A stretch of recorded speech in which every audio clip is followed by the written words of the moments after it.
Talking with Brett Okamoto from ESPN.com and Nick Kalikas, consultant for DSI Sportsbook, previewing UFC 142 here on SBRtv. All right, now let's move on to Carlo Prater and Erick Silva. Now, Silva is 13-1. He hasn't lost in 5 years, right?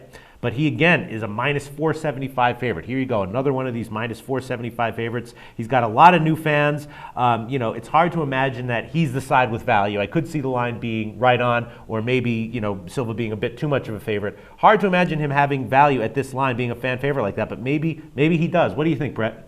This is going to be a tough fight for Prater. I'm kind of surprised it's on the main card. You look at this guy; he's never fought in the UFC before. He's coming in and making his UFC debut.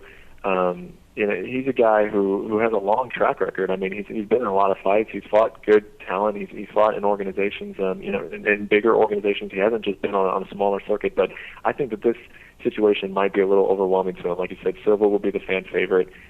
We saw in the first fight, UFC first fight in Rio, back in 2010, how rowdy that place can get. I think that that'll kind of work on his nerves, especially early in the fight. So I think if you want to bet this fight, you might want to take Silva early. He showed that he's got tremendous finishing power in his first fight with the UFC and earlier on in his career. I think that he'll be jacked up and ready to fight, and Prater might be a little bit tense in the beginning. Right, so maybe bet an early knockout for Silva or maybe a decision win for Prater. Where'd you open this line, Nick? That opened again around 4.5 to 1. Public slightly bet that one up as well. And I think that both Silva and Paul Harris are actually the type of fights you might want to throw in a parlay.